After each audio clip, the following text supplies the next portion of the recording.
that came at a great cost to him. And really all he asks in return is that we be merciful to each other. When I was in seminary, I was blessed to have a professor by the name of the Reverend Dr. Carl Fickenter, and he shared a story, shared a sermon that he had written some years back, and I remembered that, and I brought it up, and I thought, well, how fitting. I'm going to read his words, so no, I'm not this witty, I'm not this sharp, I'm different. But I wanted to share this with you because I think it really drives home the point of what our gospel lesson was all about. And I know that we were also taught, well, the gospel needs to predominate. Well, let me put this up front. Jesus has paid for all of your sins, and he has had mercy on you. That's where we begin.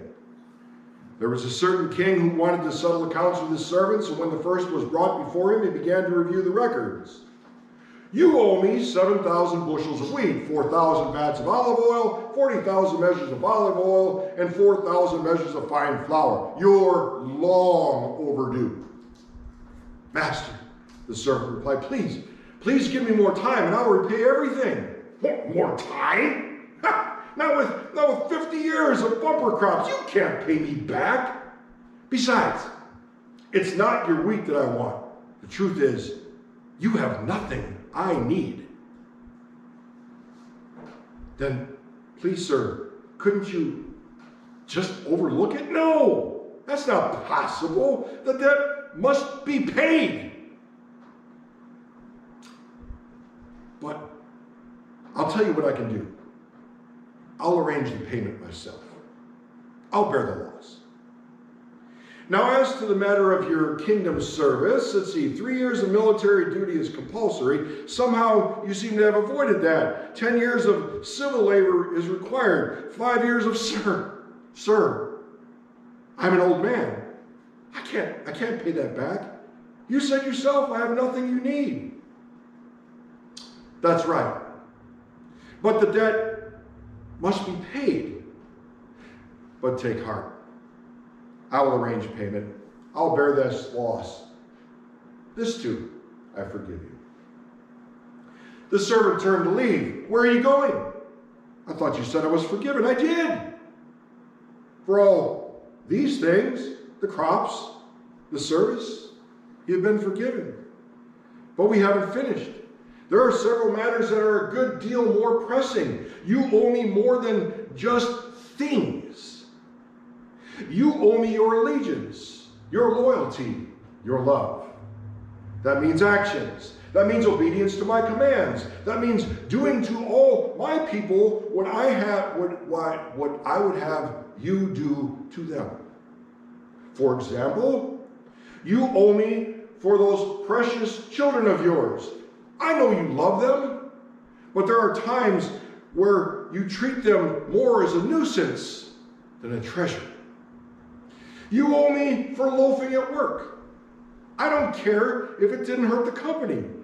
It's not the company I'm worried about. I put you there to show people how I am. Faithful, honest, serving, selfless. You owe me. Because when you were snubbed by your friend, you told somebody about it. Oh, what you said was true? It doesn't make any difference. Because that was a sin against my kingdom. It hurt one of my people. You owe me. Because you went along with the gossip you heard while chatting with a friend at the pig. You just stood there. You didn't defend the woman being spoken of because to you, your social standing is more important than my truth. But she's one of my people. You owe me for her. You owe me for that Sunday on vacation. You thought it wouldn't hurt if you didn't find a church along the way to worship. It did hurt. It hurt me. It hurt other members of my kingdom. It hurt you. You didn't let me speak to you, fortify you, shape you in the way I wanted you to be. I know where your heart is. You owe me for that. You owe me for the lustful thoughts that kept crossing your mind as you watched that woman last week. Nobody knew. Your wife was right there beside you. She didn't even know. That hurt me. You owe me, sports fan. You owe me for forgetting that those athletes you watch on TV are real people with feelings and needs and souls. You rooted for injuries. You were hoping their guy would be injured too, just to even up the score. Worse, you've screamed at high school kids for making mistakes during a game. You owe me for the new dress you wore to church on the same Sunday you put $20 in the offering plate. You know how much you make a week, and so do I. We can both do the math. I know where your treasure is. You owe me for your new furniture. Don't get me wrong. I'm glad you have it. After all, I gave it to you. But that's the point. You never thanked me for it. You owe me for using my name when you definitely were not praying. You owe me for arguing with your wife into submission just to prove you were right.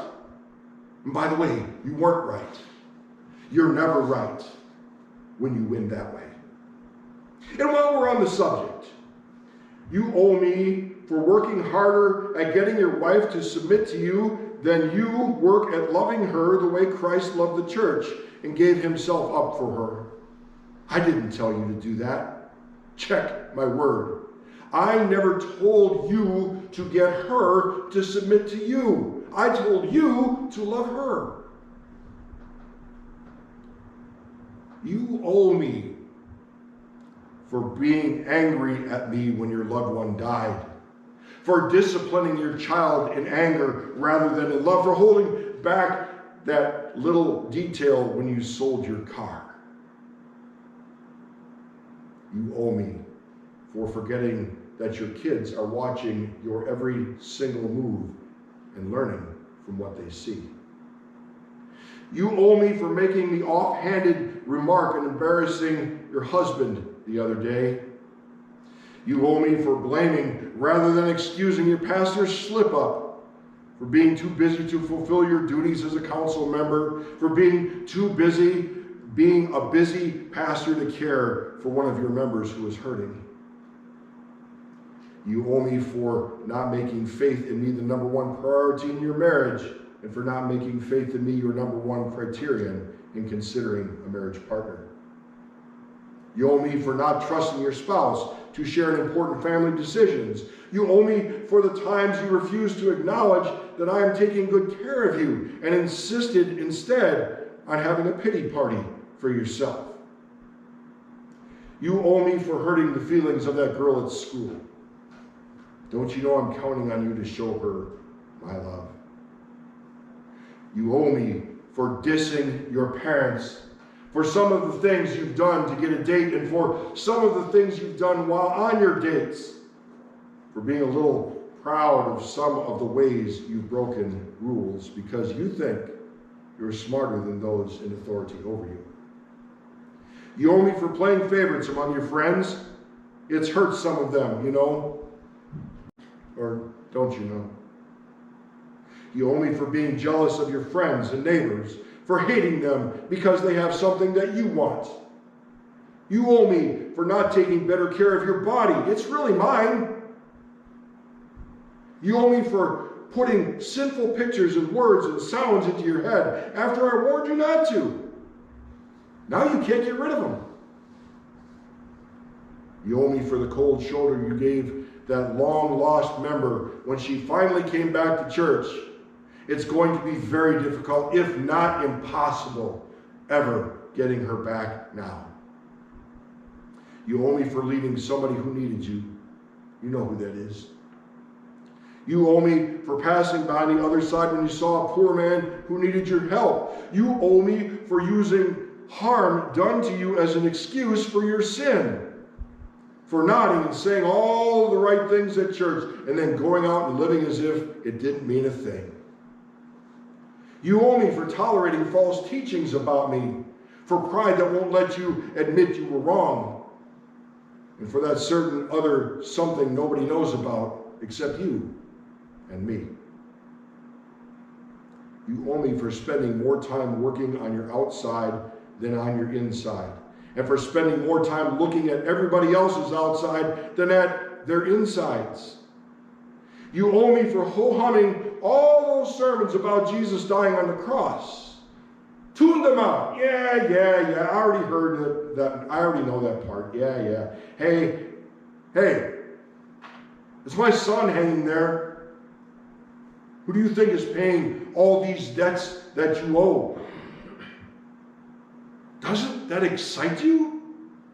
Make you want to weep for pain and joy? My friend, must I go on? This servant stood before the king, stunned, dumbfounded, terrified. He hadn't realized there was no hope. There was no way. Sir, what can I say?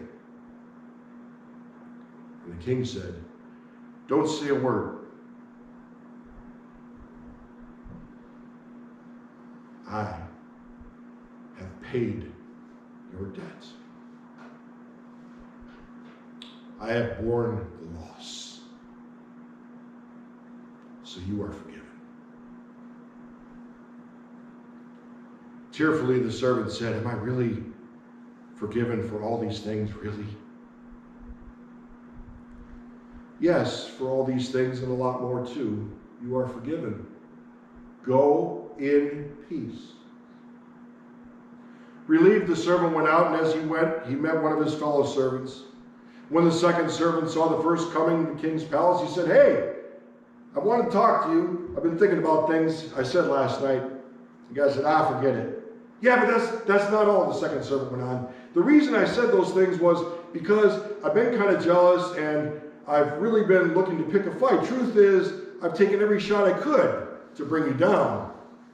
Hey, buddy, I'm having a good day, the first servant said, which must have been the understatement of the century. Don't worry about it. But the second servant pressed on, but see, I've also been talking, making up things about you. I've gone to some people. I'm so sorry. I know there's no way to erase what I've said, but I need your forgiveness. Okay, I forgive you. Go. No, let me finish. It's worse. I'm so sorry. I told the king about the wheat and oil you owed. I sent him an anonymous letter. You did? You did? I went through all of that because of you? That's it? Do you think I am your doormat? How long have we been friends? And how many times have we been through this with each other? I forgive you, and forgive you, and forgive you, and forgive you, and this is the thanks I get? You burned me one too many times. I'm not going to forget that. And though his friend pleaded, the servant sent him away. And his friend left, not only saddened, but in deep spiritual turmoil, wondering if perhaps his sin really was too terrible to ever be forgiven by anyone. When his fellow servants saw what had taken place, they were greatly distressed, and they went and reported to their master all that had taken place. Then his master summoned him and said to him, you wicked servant, I forgave you all that debt because you pleaded with me. And should you not have had mercy on your fellow servant as I had mercy on you?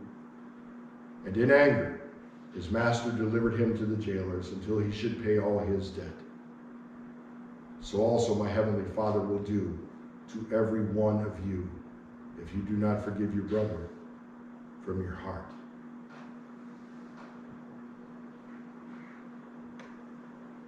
And Peter asked Jesus, Lord, how many times shall I forgive my brother?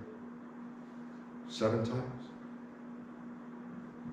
Lord, have mercy on us.